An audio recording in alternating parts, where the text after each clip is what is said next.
All right.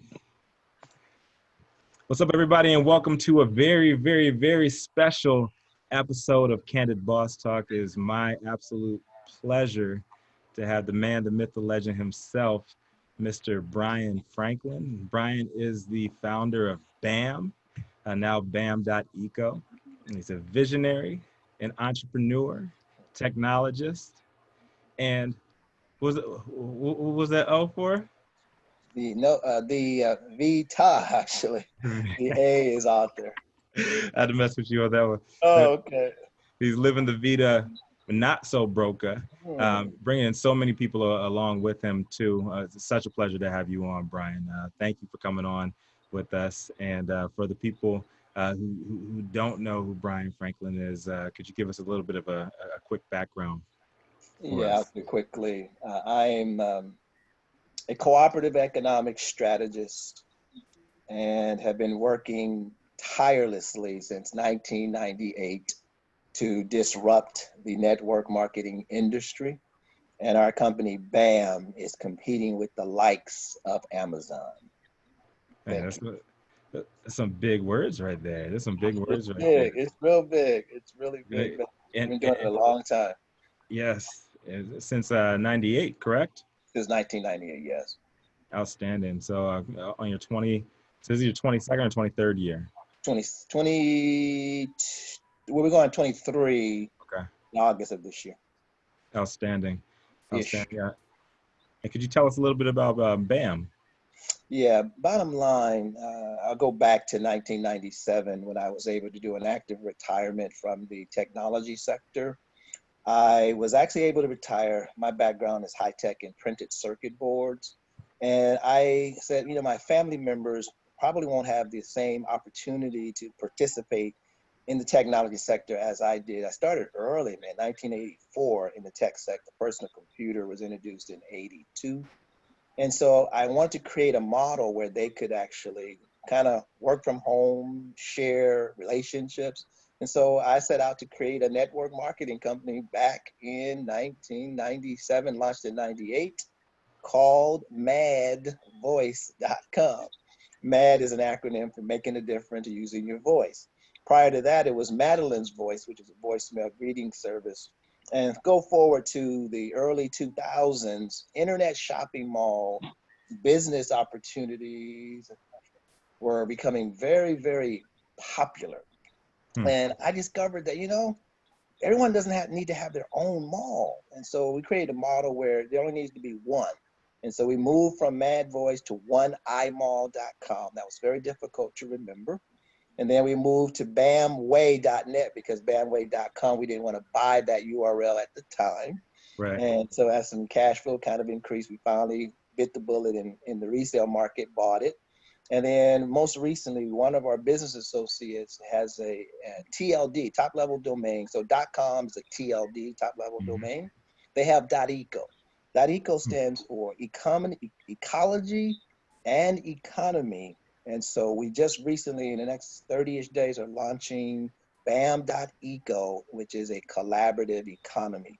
And that phrase, collaborative economy, goes back some years and years and years. So it's actually a unique progression. It's kind of like growing and keeping the same goals and objectives to work together to disrupt the network marketing industry, which is huge, by the way. The industry is over $165 billion with a B. So Billion. what kind of cut are you pushing for out of that We're B? looking for minimum 1% of the market. See, but that's from a network marketing perspective. And because we are competing in the space of an Amazon-like business model, most people don't know prior to the pandemic, over 58% of Amazon's revenue was coming from their third-party sellers. And right now, their third-party sellers are a little bit unhappy with them. And the reason they're a little unhappy is they've been actually duplicating a lot of the products that third-party sellers were making and quote unquote rebranding them the Amazon brand. And so third-party sellers are looking for something else, and we think they're going to land at BAM because the Amazon forest will never be the same. Right. And with that being said, they just had a over at Amazon. Jeff Bezos had a nice little cameo in that House hearing last week, right? Did you And check that not out? only him, but three other of his friends. Those guys, Facebook, Amazon. Who was the third? Google. I'm Yeah, sorry. Who? Google. They had their Google CEO. His name escapes me now that Larry Page is gone over there. It was fascinating. I thought it was very fascinating because I watched most of it. Um, I was actually being at Northwestern. We were actually the first wave of Facebook, I guess, account holders when they had just opened it up outside of the Ivy League. Some younger brothers on Mm, my football team, my senior mhm. year, put me onto it, and man, I knew it was an issue back then because I'm just glad where I was in my mindset back then. Like I was just glad that uh, I was getting out of college. Just say that. I think it was like '05 was my fifth year that I came back because I was trying to go to the NFL, and Facebook just started and YouTube had just launched as well. So I have no idea how those younger brothers, man, stay off of those platforms and stay on the right side of trouble. But I know if I had those tools at my disposal, then I would have got in trouble already. But the privacy was already an issue back then, and now that they're selling stuff, including Facebook selling stuff as well. Everything is e-commerce, right? And everything's going that way. Indeed, indeed. Interestingly, I was hoping you would give a date in regards to when you were looking at the Facebook on the front end, because I remember in 2006-ish, Hmm. I had I met a young lady, or she met me. I was speaking to a large group of clergy regarding our business model and how the churches could benefit from it collectively versus individually. And the young lady had gone to the restroom like right at the end of my speech, and she just heard that we are in the space of doing something unique that was quote unquote Amazonish. You know what I mean? She's like, well, Right. Amazon, that's a big deal. And so when we connected, her name is Cheryl Rich, by the way, CherylRich.com. I'll give her some love. Cheryl ran up to me and says, we have a relationship with Layla Steinberg, and we have a relationship with MySpace. And I said, you have a MySpace page? So I wasn't over.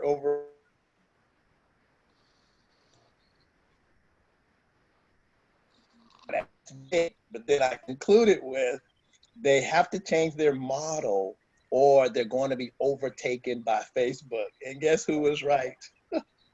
Right. I was right. What was wrong with their model? Yeah, their model was they would allow people to put anything they wanted on their web pages, as you may Yeah. recall.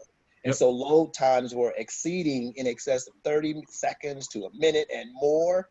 And so people typically don't wait around. So what Facebook did is say, okay, we're going to create a platform where we're going to control what you put on. You notice all of them are the same. You can put some YouTube videos, whatever the case may be, but you weren't Mhm. able to utilize the bandwidth of your page to actually slow it down. That was the Right. bottom line. And I suggested to them, I said, here's what I'd like to recommend to you guys, to the MySpace leadership. Have them launch myspace.edu and say, Mhm. we're going back to school. And so get those college folk and change the model. We can't put just anything you wanted on your site. Mhm. And I think they would have done very, very well. But, they still get quite a bit of traffic to the site. But that was documented verbally to Cheryl. And they remember they asked me still today, how did you know? I said, well, I'm right most of the time. I'm a visionary. It's true. That's that V in the acronym, right? Yes, sir. Ita. Yes. And no, I mean, we got started on and I won't out my brothers and the shenanigans we used to get into, but we got started on Black Planet, Mm-hmm. and and Black Planet was first, and MySpace after that, and you're right. They just let you do whatever you wanted on there. That's actually how I first got into I wouldn't say I first got into coding. That's when I first applied coding into something that I was doing publicly, I would say. And Black Planet was awesome. And I actually found out recently that Black Planet wasn't even built by brothers. That was actually built by these Asian guys, and that was like their third attempt. They had an Asian, I think it was Asian Planet first, and they had a second one, and Black Planet was actually their third attempt, and it just took off. And I think that just goes to show how quick the Black community is to pick up technology and how we are able to show our creativity through technology. And I'm excited about just brothers like you uh, taking other people's ideas and putting them into reality, and just taking them along with you on that ride as well.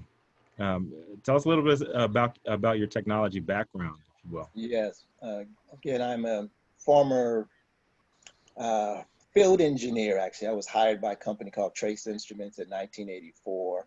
Mm-hmm.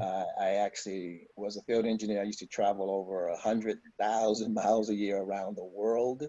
I've been um, in that IBM manufacturing facility. I've been in HP's manufacturing facilities. I've got a unique story for the HP facility. I,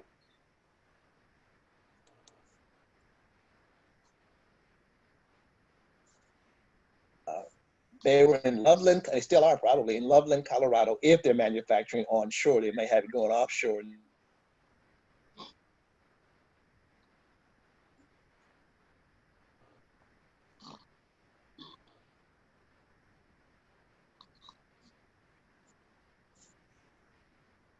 You froze up a little bit there, brother.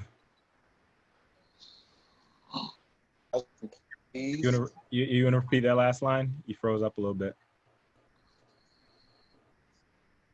one more time. Okay, I got out to the facility way out in Loveland, Colorado, over 5,000 employees, Mm-hmm. and I was the second black person in the building when I got there. There was only one other black person, and that black person just happened to be the janitor. It was like, dang, I couldn't believe it, man. And when he saw me, he was so proud. But what was unique was they were buying 35 of our machines. The machines range from 250,000 to a half a million, 35 of them. So a huge order. They're big mainframe computers that tested bare printed circuit boards. And so I'm sure a lot of the people in the building were wondering, why did they send the black guy? Do they know how significant this order is? And what they didn't know is I wrote the training manual, actually called TITO, which stood for Trace Instruments Training Outline. Mm-hmm. I actually wrote it, so there was no one better to do that installation. And so we got the order and the other 35 also.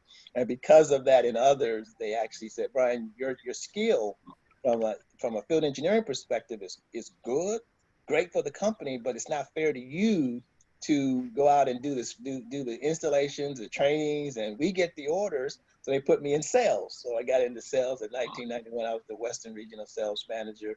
But traveling around the world, doing over 100,000 miles a year, you meet some unique people, some unique businesses. And so it gives you a unique perspective about life as well as technology. So that's why now I function also as a chief technology officer, because I've been so many places and have some amazing high level relationships. So that's the quick version of the background. Outstanding. And what was the commission like on that? Man, Where watch I'm going with this. that. Real talk. Our sales reps earn 10%, okay? And the sales That's a manager, nice little rip. yes, phenomenal, man. The sales managers was 2 to 3-ish%. And so when I left there, my first self-employment in 1991, I became a sales rep for the company.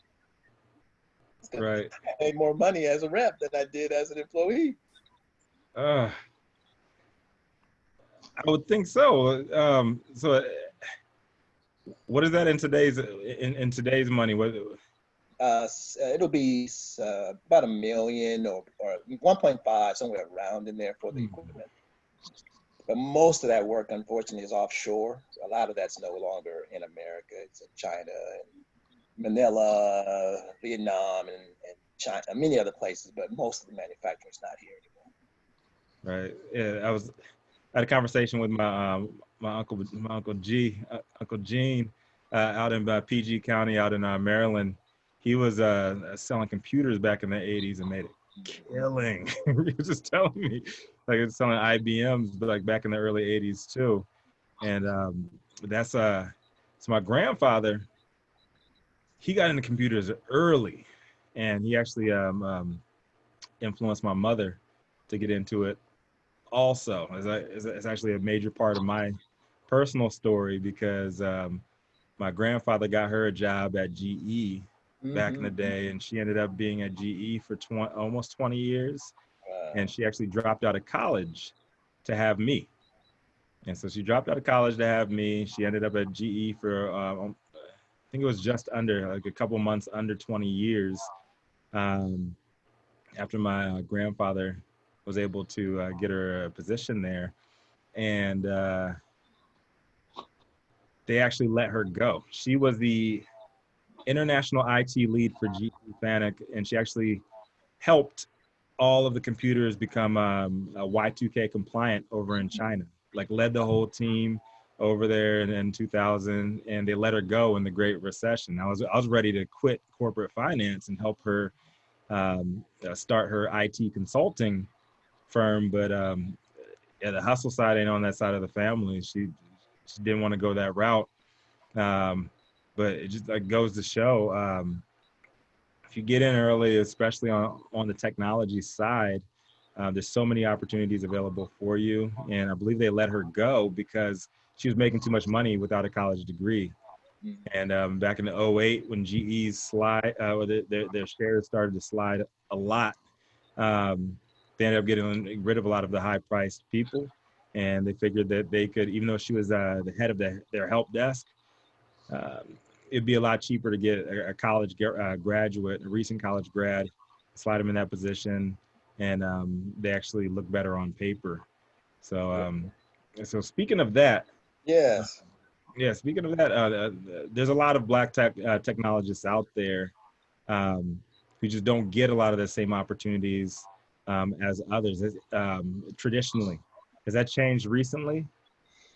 I don't know, brother. As a CTO, I focus on cooperative economic strategy, not fintech or anything like that. Hmm. So I don't know. Interestingly, I thought you were going to.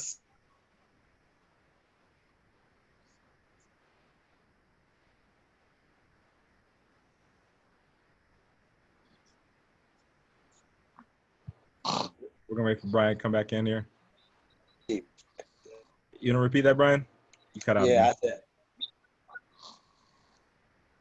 no worries. I said I thought you were going to segue into the wow, the cannabis, and bam, and the synergy of what you do and have mastered. You've mastered that cannabis industry, man. The team that you're working with, and what we're doing, and hoping to get more people to get it, especially as we move into the BAM.eco, the collaborative economy.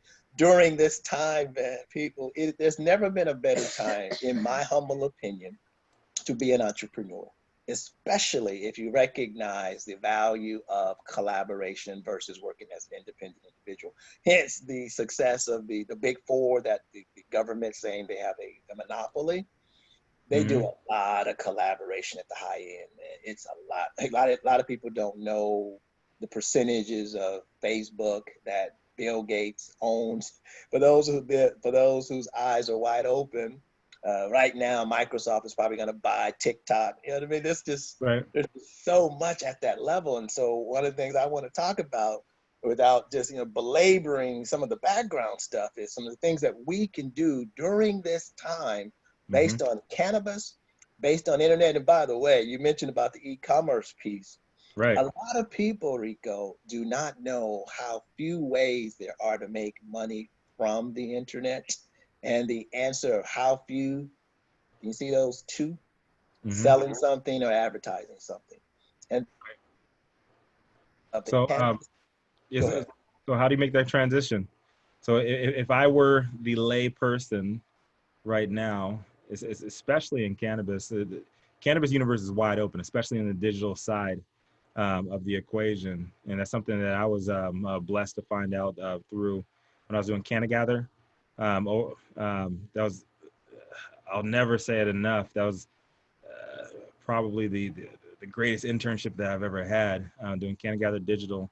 I was able to see so many things as far as uh, who was tuning in with us, um, where they're coming from, what they're clicking on, like all different kinds of things like that. And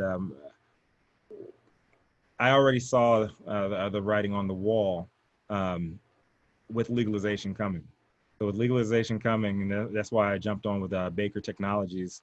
Um, we went public back in 2019, at the beginning of 2019, late 2018, and data. It's all about data, number one.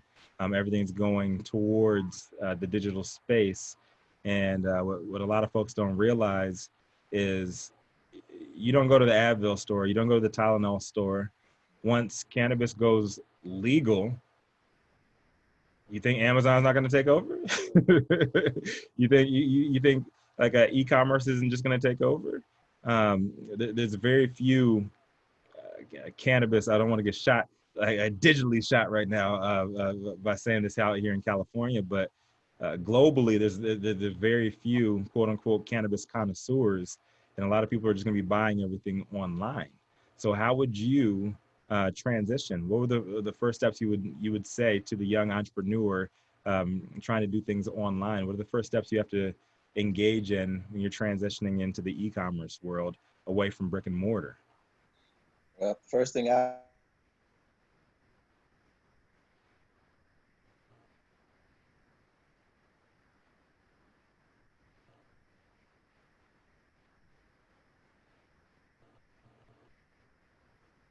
Can you repeat that, Bryan?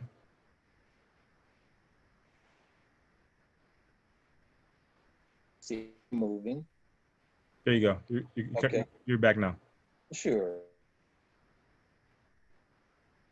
We got to thank Zoom for that because so many people as me, man.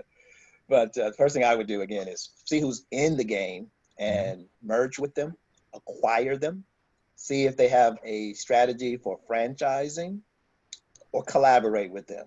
The independent business owner model that was very vibrant, watch this, prior to 1994. Done. I'm gonna go back that far. When the internet was introduced to the general population, the game changed. It's just, it was a slow process. But Right. now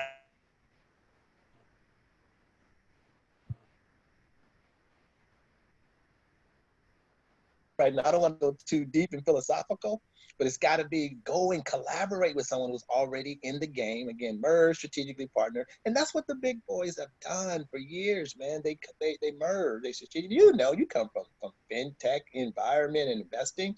They don't start new companies every day. They have an acquisition strategy, M&A. Right.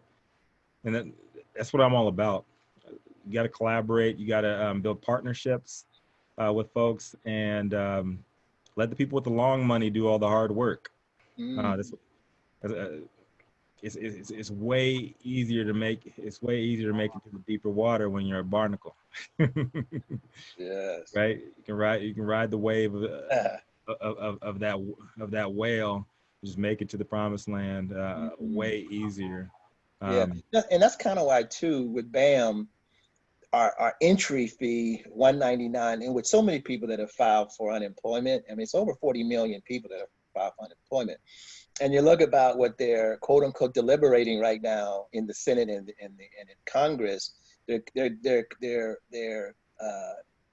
arguing over $400 a week or $600 a week. Okay, mhm. 400 or 600 right now. Actually, the president of the United States, I'm not going to call him your president or my president, but he is the.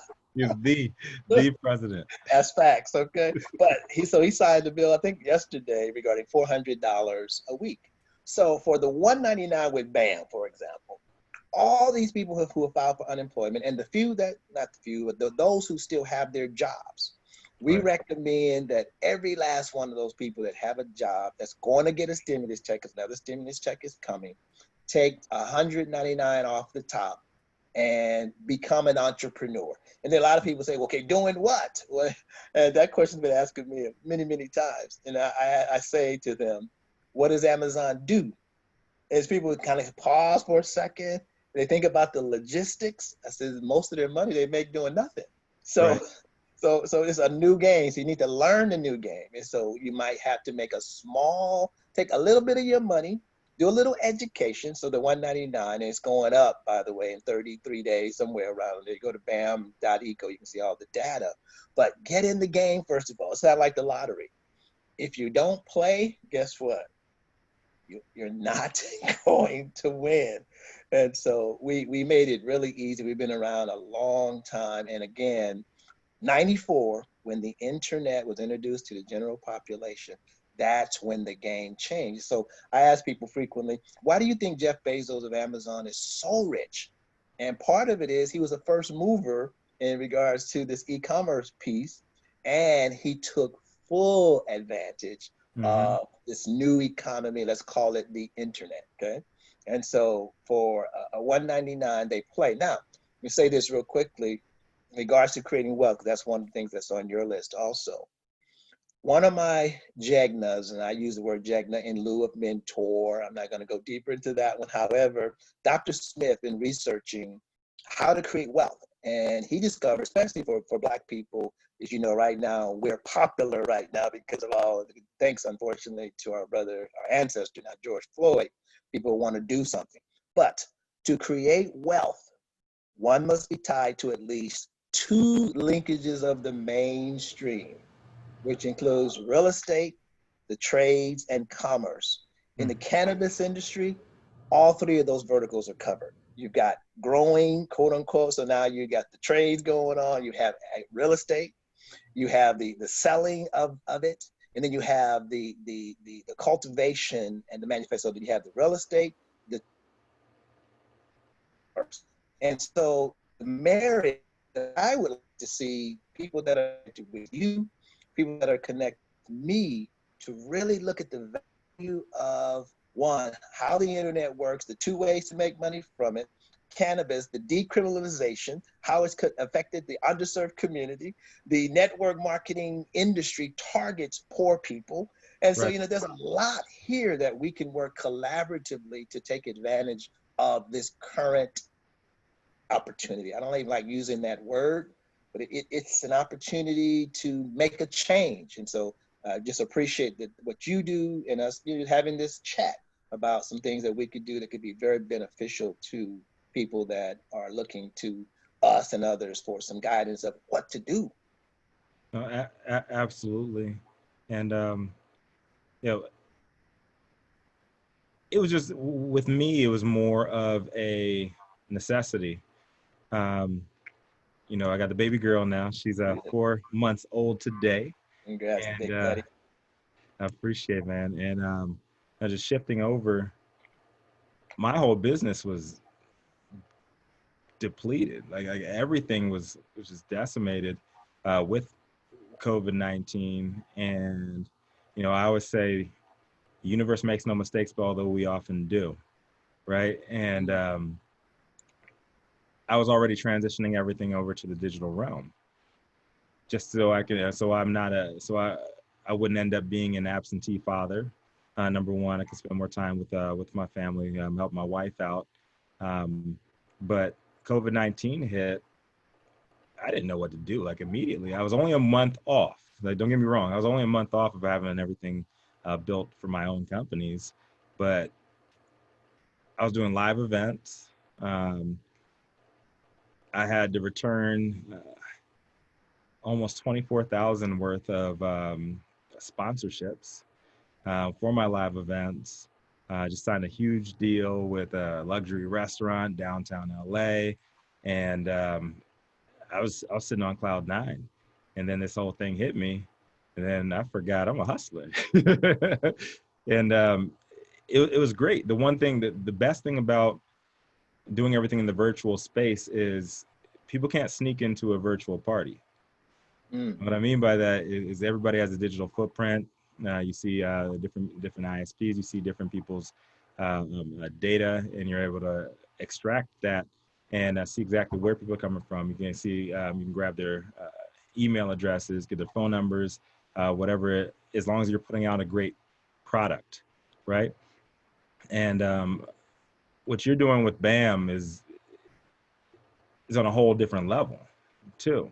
And not only is it creating wealth within everybody who goes into the BAM network, but also um, you're entering them into something that is already making billions of dollars, and it's leading to Jeff Bezos model, where he is going to be the world's first, I would say, recorded. I'm not going to say he's the first trillionaire, but he's probably going to be the first recorded trillionaire, trillionaire, because there are some people out there that are not on the books, too. And if you translate some people in the past and you translate their dollars into the current times, they were probably trillionaires or even more. But that's just going to be exponential wealth built upon that, and it all comes back to the internet is infinite. Um, Along that track, something that came up last week, it kind of flew under a lot of people's radar. The quantum internet. You Mm, know much about the quantum internet and what's going on there? no. All right. That's something I want to dive a little bit deeper into, because I know that Trump and the U.S. is opening up the quantum internet, and apparently that's going to separate us from other countries. Is going to be is going to be paired with the 5G networks everywhere, which I'm not the biggest of fans of with 5G, because when I did my TED talk, actually one of my Jared, one of my brothers that was doing it with me, just broke down like the different frequency levels and how the radiation comes through with people. I'm not a big tinfoil hat person. I am, however, a question asker, and when I ask people those questions that are putting out 5G networks, they don't have good answers for me. So what do you say to the people who are afraid to hop into new technologies? Um, should you ask questions first, or should you go the Facebook way and just go fast and break things? Well, sir, I focus on cooperative economics. And so on the tech side per se, I would actually have a technology futurist actually respond to that question, because they're Mhm. looking specifically at what's next from a technological perspective. Right. For the last 22 plus years of looking at a model called the network marketing industry Right. that generates over 165 billion. And then my other, what we've been looking at is the Amazon model on the third party seller. Over 58% of their revenue prior to the pandemic. After the pandemic, they hired over 100,000 people. So I would think their logistics is where the bulk of their money is coming from now. However, we're in a new world, a new normal. Mhm. But the third party piece is again going to be very, very, very, very much where we put our energy. And you may recall when me, you, and Evan were having some conversations about, rather than just you and I chopping it up during this Zoom call, I mentioned that I don't do what one would call informational. I do actionable. And so Yes. when I go TV, whatever I do, my thing is, okay, here's what we do, here's what we want you to do, and here's why. You follow me? Hmm. Versus being the let's say the what's next technology guru. What I am is a what next on how to disrupt an industry that targets the underserved community. And watch this, another dovetail into your works in regards to the cannabis, the criminalization, the number of people that are locked up. I read an article, I think it was yesterday. Some guy, man, did, I don't know, it was double digit.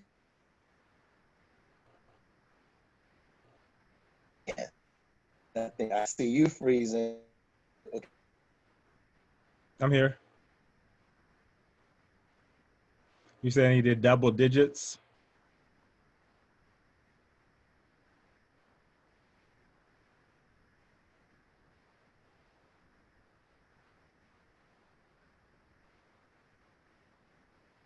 You still there, Bryan? I got the part where you said The brother was doing double digits.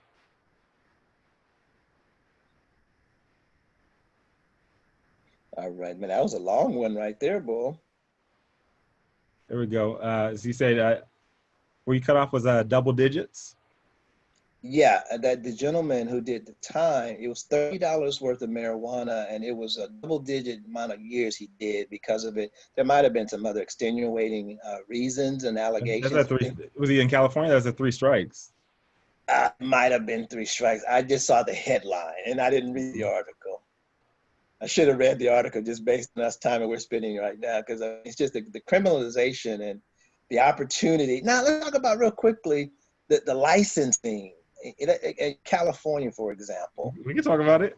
Yeah, how many licenses are being released, and what percentage of those are people of African descent, indigenous, and are people of color? Total, Yeah, not enough. I mean, we have less than 5% ownership in the cannabis industry, and it's going to get smaller wow. than that once it opens up globally. And there's a lot of factors that go into that. But the licenses overall, there's just not enough. And you got a lot of people who have been losing out on the opportunity. They've been paying their taxes. They've been paying for rent. They've been paying for whatever it is to keep their company going. Yet they cannot legally sell cannabis yet because they've been sold a dream on social equity. And I'm a huge, huge, huge fan of social equity, the philosophy. I'm a huge fan of the idea behind it. But a lot of folks, especially in California, um, don't understand that number one, there's no affirmative action in California, period. So the bill is already watered down when you have the majority of the, I guess, the benefactors of the negativity from the war on drugs came to the black and the brown neighborhoods, but you can't explicitly say that in the law that black or brown folks deserve to have licenses over the others. So that's number one. Number two, I'm a little bit of a numerologist too, so I always put things in three. But number two, I would say that it's a bad deal, period. Um, for the people investing in these companies and the people who are looking to get these licenses. I believe in most places it's a 3-year mandate that you have to incubate the companies as an investor, and you have to allow them to maintain 51% ownership. And with that being said, if you are a large corporation, large company, what would make you choose this person A, who is well versed in the cannabis industry? They're very well educated. Only thing they need is money.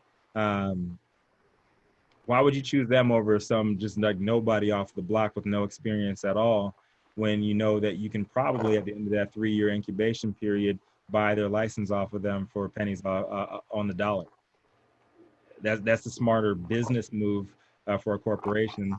Um, and when you are well versed, when you are more knowledgeable in the space, it's going to be harder for you to get incubated by those big companies because it's just a bad business move on their end, and it's a hard pitch for you to make because you know you're going to want to be independent too. And the third thing is California, the way we've done our social equity deployment, I should say, and the way we've done our laws from the BCC, the Bureau of Cannabis Control, is we're acting like a country and not a state. And I say this as a warning to all the other states trying to make their social equity laws too, is everything here is a municipality up. So it makes it impossible to scale unless you have tens of millions of dollars. Um, for everybody that's in LA, you know, like Venice and Santa Monica are two different cities. Everybody says LA is the second biggest city in the US. Nah, LA is 88 cities smashed together. And check your text right quick. Check your text. I'm gonna do a recycle. I'm hearing a weird sound on my end. Am I sounding okay to you? Yeah, you sound good. Okay, I'll let it keep on rolling then.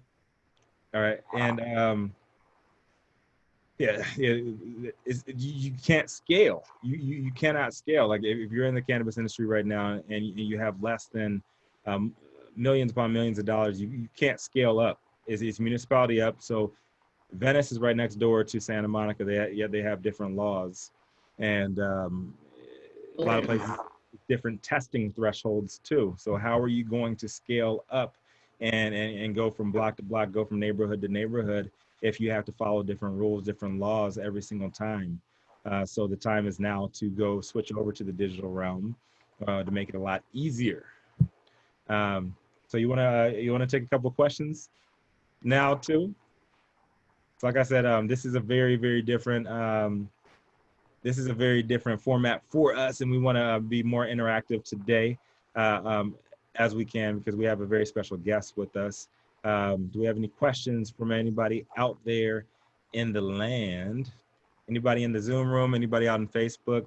Please pepper us with your questions. We have a wealth of knowledge with Mr. Bryan Franklin here with us today. Watch this. I'm gonna put it back into the.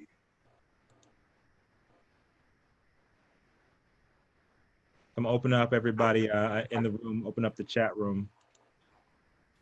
So if y'all have questions, please put them up. And I'll be watching Facebook here too.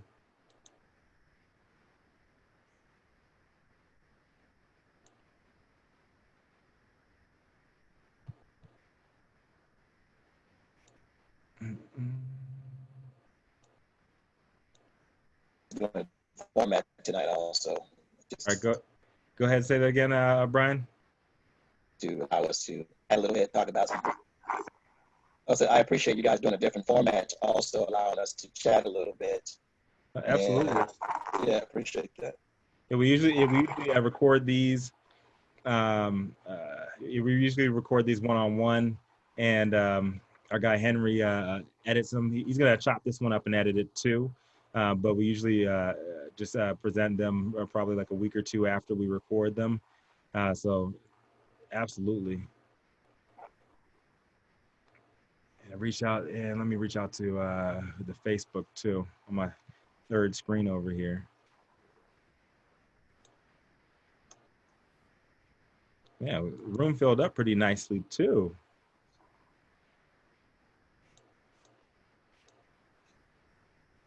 And the one thing I wanted to ask you too, Bryan, is, and I heard a little bit of a call to action. You say you're about the action too, right? So I heard the call, Yes. call to action from you. It said you got 33 days left to get it at $200, right? And then BAM's pricing has been going up too. We do have one question, so I'm gonna go to that one right afterwards. So BAM, how does BAM work? Because I know a lot of, I think the first time that I got into, we call it network marketing now, multi-level marketing before, and then before that, a lot of people were calling it, we had, where was it? The biggest ones were what? Herbalife is the most successful, I guess, network marketing situation. I was prepaid legal. My first job ever that I made thousands of dollars, I would say, was Cutco. I was selling Cutco knives when people sleep on Cutco, and that was my first job. I did Subway. I was a sandwich artist at Subway, and then I worked at the movie theater, and that's when I really learned the economics of the movie industry. And I knew back then that it was a terrible model, and I don't see them making out of this pandemic at all, movie theaters. But Cutco was when I made my first couple of G's, and I was able to go to college with $7,000 in my pocket because that's when I really hit my stride, because I was able to pitch, I was able to learn a sales process, and I just on and on and on, and I didn't stop. After that was prepaid legal, and I did that in college when I wasn't supposed to be doing it, but I made a lot of money with prepaid legal actually, and we see a lot of these multi-level marketing strategies online. And my question to you is, in the digital space, how does that even work? Because I was smiling and dialing. That actually helped me with my first sales pitch. I was able to go with a cadence. I was able to create a script, and I was able to manage people from that. How does that even work in the digital realm? And we're gonna hop into these. We've got a couple questions coming up too from the audience. Yeah, well, let me respond to Evan's question, and I'll dovetail it into your statement. Okay. Okay. Uh, One of the things, if you take a look at the net and the successful big quote unquote corps within virtually, I'll use the term every, I'm very cautious about every, always, and never. But in the quote unquote, let's say the Amazon space, we have quote unquote Bryan, Walmart. you gonna hold on one second. I think Yeah, your mic is a little distorted. Um, exactly. That's what I was hearing on my side. I was going to do a reset. I was hearing something funny. And so I was going to do a reset, but you said you were hearing me okay. So I decided not to do a reset. okay, you want to just refresh?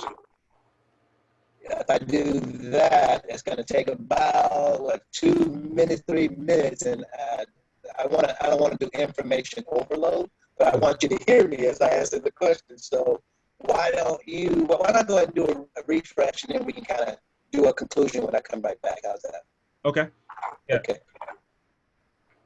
All right. And so I'm gonna freestyle a little bit. And no, before that, I'm gonna bring Lonzo. Lonzo, you still on with us? I got a question from Evan. I got a question from David, and any referrals as well. I'm just gonna give a quick background on Bryan. And Bryan and I actually, we didn't meet prior to let's say right before the Juneteenth event that me and Evan and my team did with Ebony magazine. However, we were destined to meet. I was actually with an organization before he tried to help this organization out as well as their CTO, and he came across some of my literature to that organization, and he was able to reach out. So he's just an absolute wealth of knowledge. Found out he's been helping multiple companies as a CTO, Chief Technology Officer, and he's created an absolutely found fantastic opportunity for African Americans first to build wealth, but everybody's invited to that as well. Everybody knows about multi-level marketing, network marketing. Some people called it pyramid schemes back in the day, but his model is revolutionary. It's non-predatory. You don't have this high buy-in rate, and he has been more of a I'll say more of a remote mentor to me than I've had in years on how to build out technological systems, how to market to folks, and he has built his not just his wealth but his empire through digital marketing, through advertising, and he's been doing this since 1998. So so excited to have him on with us, and what he's done for people who look like us is absolutely incredible, is absolutely fantastic. And him wanting to come on for Canndid Boss Talk, we had to go live. And so glad to have Bryan on with us. As soon as he is back on, we're actually we're going to go live with him. Is anybody else in the room want to go live with us real quick as we wait for Bryan to refresh? Because I don't want his voice to be distorted for this, both selfishly for our editing and for our recording processes, but I don't want to take away from the conversations too. We have folks in from Maryland. We have obviously a ton of people in from California. We have Oregon. We got one from Canada too. Shout out to Canada, America's hat. And excellent. This is awesome. Appreciate everybody coming out today. Because we always have done this. Canndid Boss Talk has always been very mysterious from behind the scenes. We just pop these big interviews with big people in the technology space, in the cannabis space, in the medical space, and we always have just real one-on-one conversations.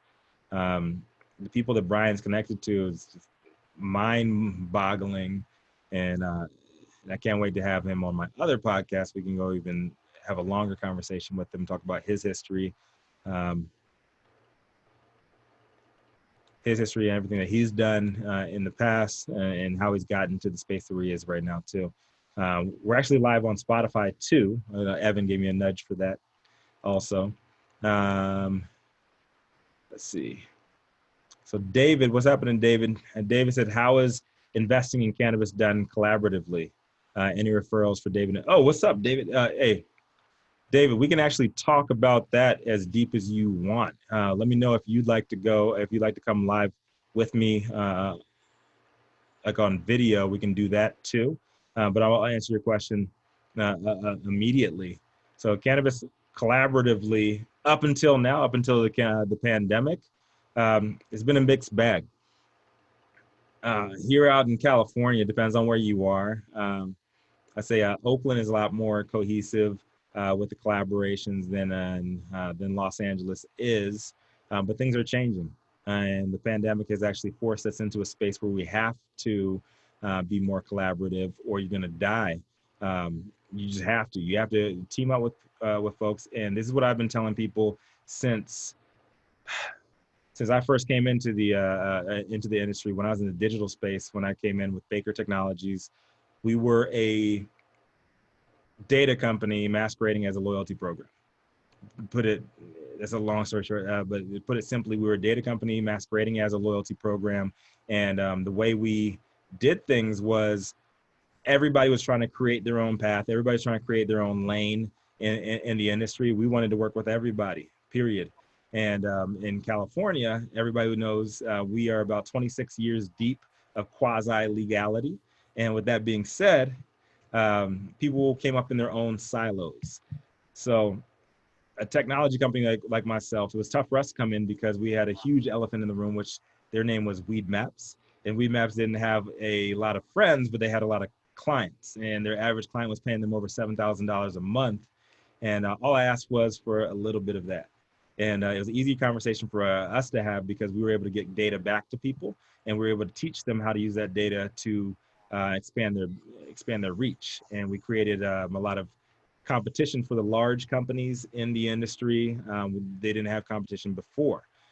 So the collaborative effort and where that is now compared to back then, that was 2016, 2017, and nobody wanted to work with each other. Right now, stop thinking like that. You cannot think like that. You have to work together because legalization is no longer a if, it is a when. So whether it happens under Joe Biden or whoever his VP is, or if it happens under Donald Trump, it doesn't matter. It's going to happen. It's going to happen very soon.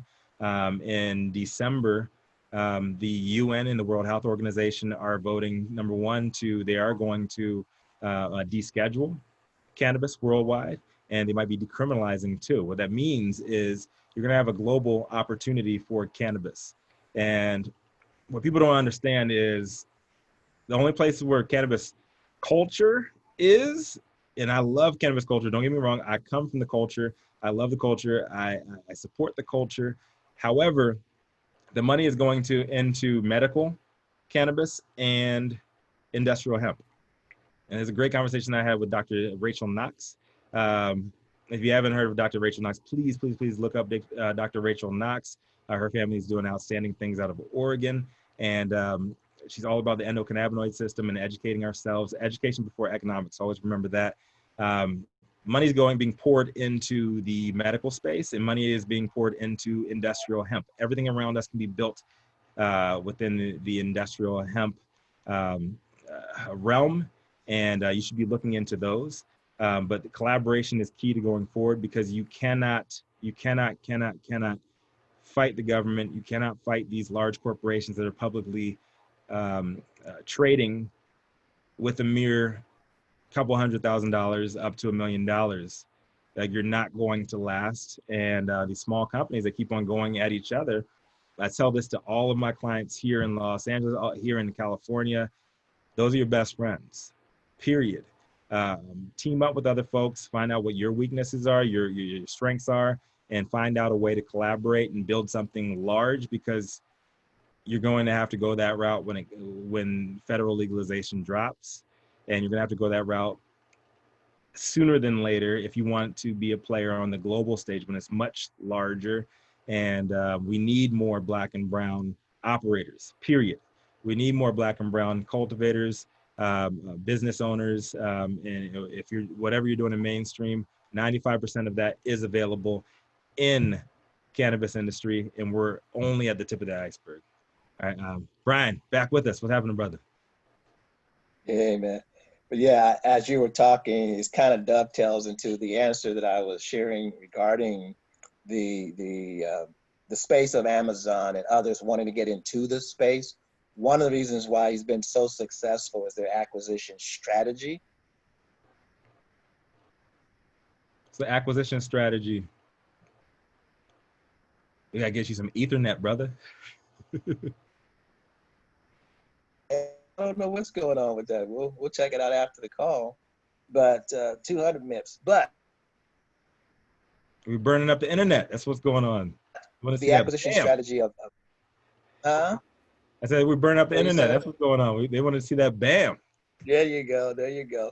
But again, so there will be several who will try to go into the space because from a third party perspective, is not complex to do. Brand is going to be somewhat important to that. And so that's why we're so excited to have the relationship with .eco, the ecology, economy, top level domain. It puts us in a class virtually by ourselves. We have a relationship with the company that owns that extension. And so we've been talking about shop.eco, bam.eco, and we're kind of deliberating which brand should we go forward with.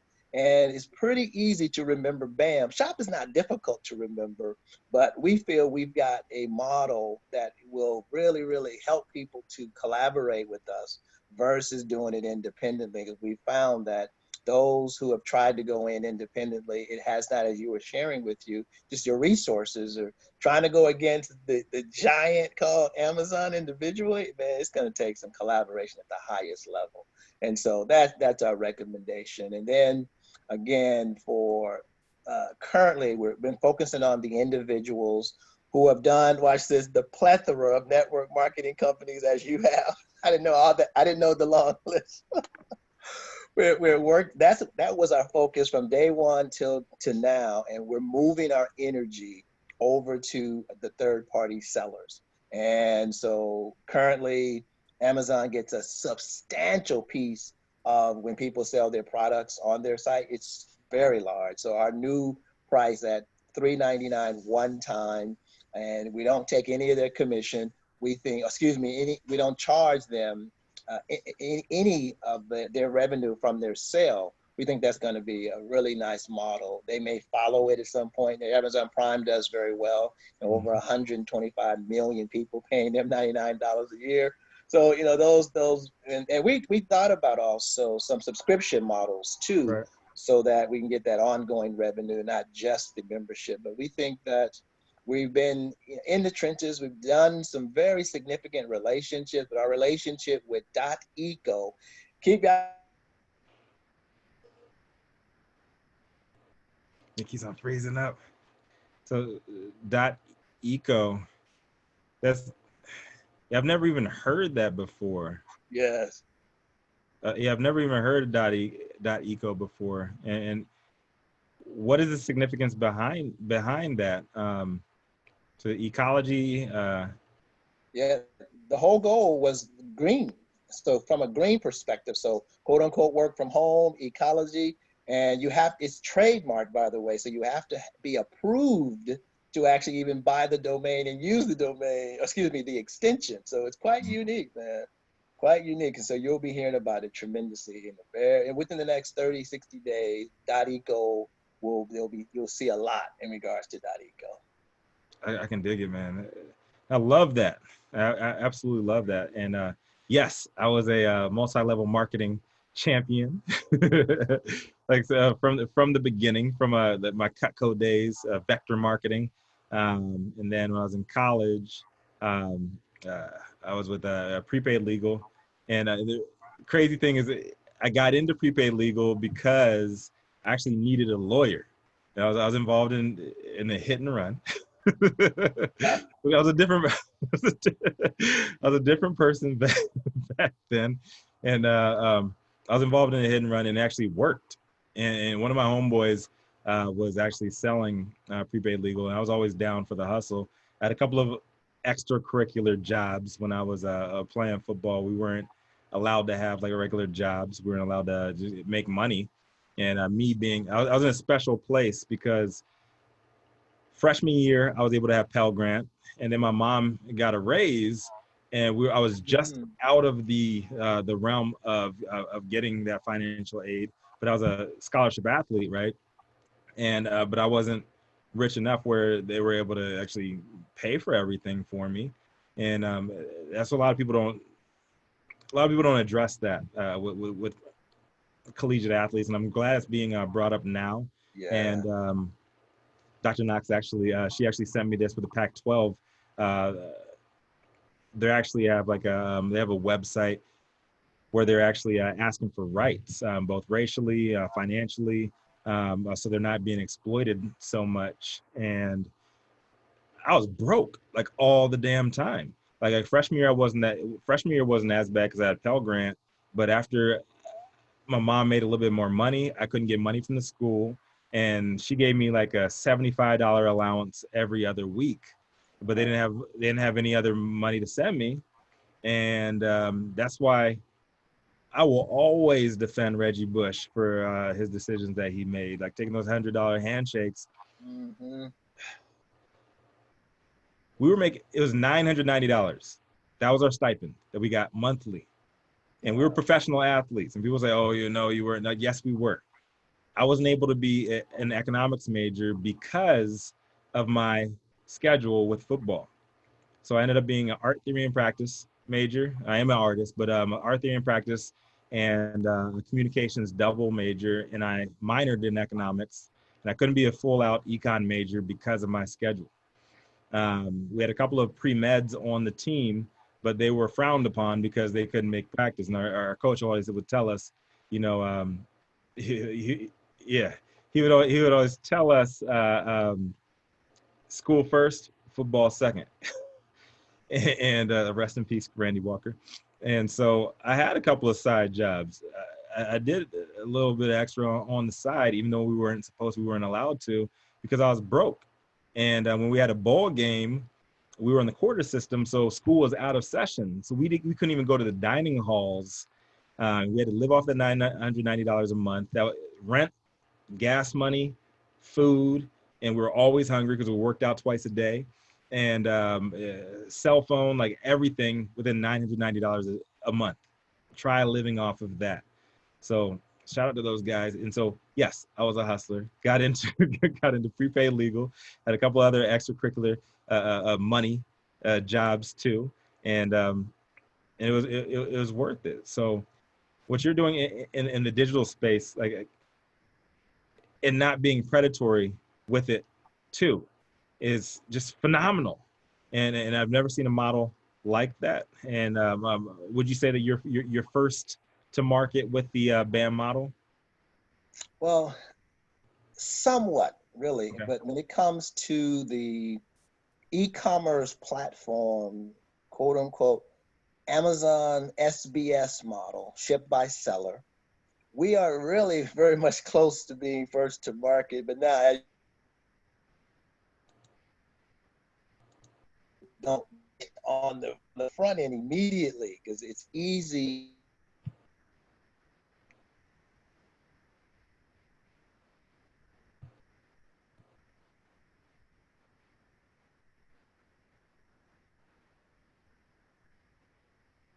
Waiting for you to roll back in here, brother.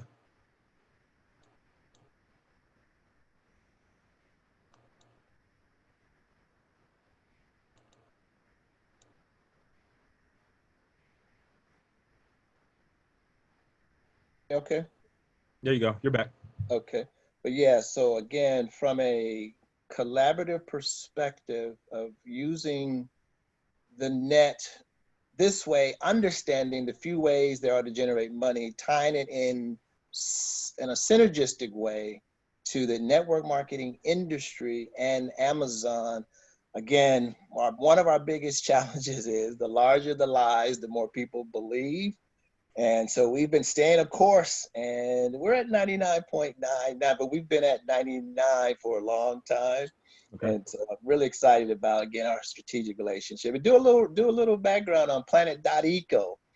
So planet.eco.com, you take a look at some of their background, but it just happens to be Black owned, which is just it's unique. One of the few Black owned uh, top level domain companies. It's only like two or three in the world. It's amazing. Well, And the inventor just happened to be Black, Emmett McHenry and his team at Network Solutions. that's huge. And as we go into like deeper into this digital space, because the pandemic isn't going anywhere anytime soon, so a lot of Yes. stuff is going to be shifting online. Period. I just happened to be in the right time at the right place, and I was actually shifting my businesses online regardless.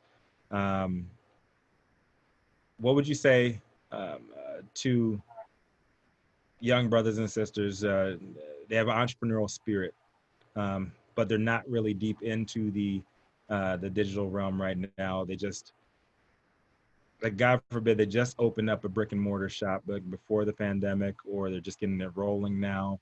Um, how would what advice would you give to them? The advice I would give to them is recognize that from the internet perspective, there's two ways to make money: advertising something or selling something. So do sell whatever product or service that they have. So I'm not going to stop their vision of whatever it is they decided to open, but also have a model. And I don't want to keep using the same phrase and the same words, that you're collaborating with others via the net just because of how this is playing out. And so do what you do, but also collaborate with a company like BAM so that you can also generate revenue from the referrals and be in a space to reap the benefit as we continue to grow, you grow, and an opportunity to promote what it is that they do. So it makes it synergistic versus quote unquote going down the path of being an independent business owner. Right. And I couldn't see any path other than collaboratively going forward with me. Um, I know what my strengths are. I know what my weaknesses are, and I think nothing's more humbling than trying to do everything by yourself uh, as a business owner, right? And when you're in the digital space like we are right now, why would you not work with other people? Why would you not let other people handle this project? You handle this project, and you stay in your lane to where your strengths are. You stay away from where your weaknesses are. When you can connect to people so much quicker than you could face to face. And this is something that I fought like for years because I'm a face to face guy. Don't get me wrong. Like, I'm a very much a huge face to face guy. I'm an in person deal closer, and I'll half blame that on me being in corporate finance because when I was in finance, you have the big clients. They you can't close those deals over the phone. Um, but now that we are all in the digital realm, I was able to produce, like, when we were doing the Ebony event, 53 speakers from 6 countries. Good luck trying to come up with the money at least to fund a project like that in real life, let alone like the venue, the food, the drinks, the after parties, like all of that stuff. Good luck trying to produce an event like that, and we were able to do it online. Um, so collaboration is key to success. And with you being a CTO, you what lane do you stay in, and who do you reach out to for to cover the just cover when it comes to marketing, when it comes to the sales, or do you do that as well, or do you just do all of the stuff when it comes to the technology and just building out a stack, or Well, what is we your have we have style? a relationship with some amazing programmers at a company called BlackTradeLines.com, led by a gentleman by the name of Rakim. Mhm. And so our text blast system, that those that are on the call tonight that received the text at 3 p.m. that came from the company blacktradelines.com. And so they're there. Then we have our editor who also looks at some of our copy, which is DonnaShannon.net. Is when we talked about her, I think it was yesterday. Yes. And our senior programmer on web development is a gentleman by the name She's gonna help me with my website. of, oh, well, that's Rebecca actually, who owns, what's the name of her company? She gonna kill me. BreedLoveInc.com. So she does web development, preferably platform or WordPress. And then we have Christopher Roth, who's former senior programmer for Yahoo. That's also part of the team. And then we have an IP attorney based out of Atlanta, Mark Stephen Graves, that really gonna be very helpful as we go forward in regards to our patentable entity. So it's markstephengraves.com. So that's our core group that we work with. And so it's very, very, very, I'll say vertically integrated, but some really good people that do their own thing. And they're all quote unquote entrepreneurs, which is really cool. So we don't have to pay a staff. Everyone, we do some quid pro quo also. Right. So it really, really works out. What's another thing that's really important is this new economy called the internet. Make sure that you look at domains. Make sure you buy your domain for your company. Buy your name if it's available. Like you mentioned about the conventions, we just recently bought a very valuable domain, which is zoomvention.com. I Can couldn't you believe. imagine Yeah, this? I So couldn't believe you grabbed that too. zoomvention.com, and that domain is we're going to get an offer for that sometime in the future. We're going to keep it for a while, but it's a new game, so you want to understand these games. That's part of what we do regarding BAM.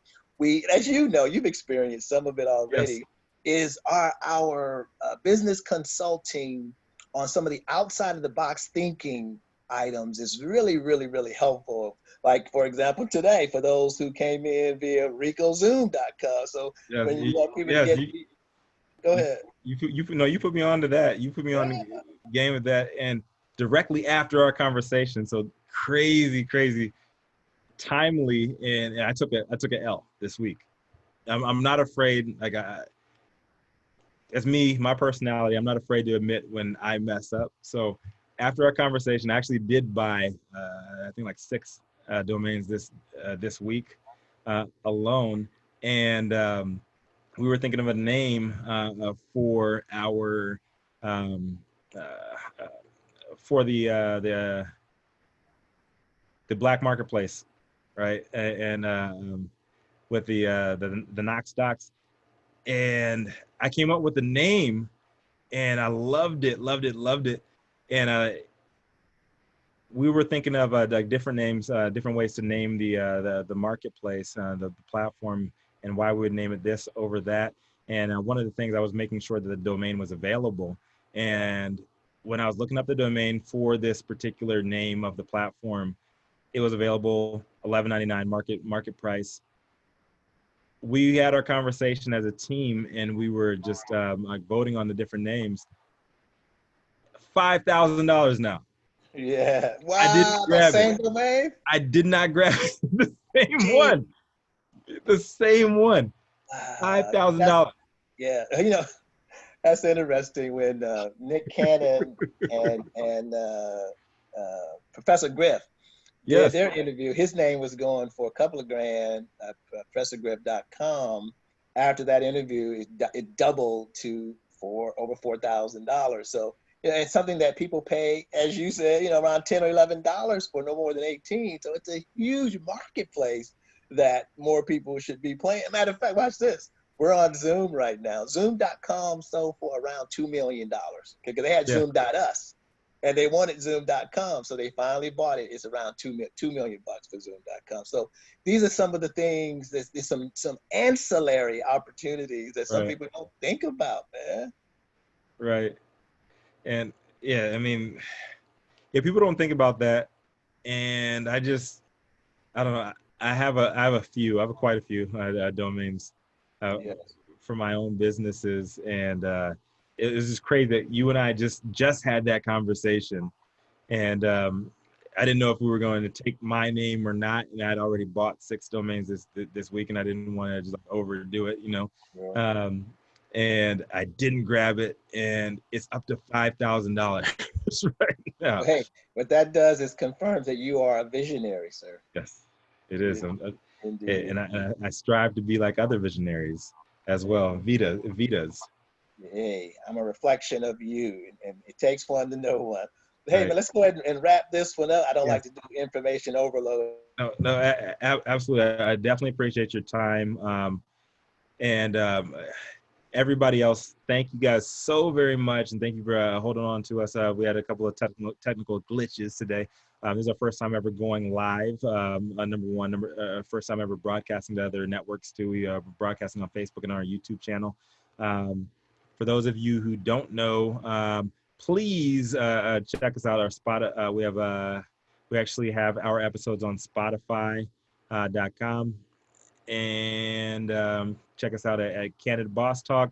Check out our YouTube channel. That's where we always post our videos. And Canndid Boss Talk, we always have the most candid conversations with folks that are either aligned with the cannabis industry, including THC, CBD, industrial hemp, all of that. It is one plant.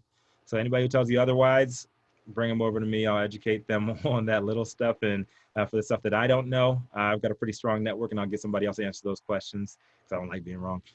Thank you guys so much for coming out.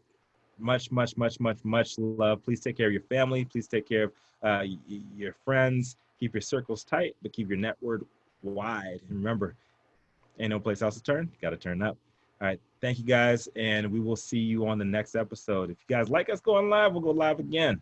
We gotta do it again. I cannot promise we're gonna have a more dynamic guest than Mr. Bryan Franklin like we had today, but I got some people, got some heat. All right. So much love, and I'll see you guys next time.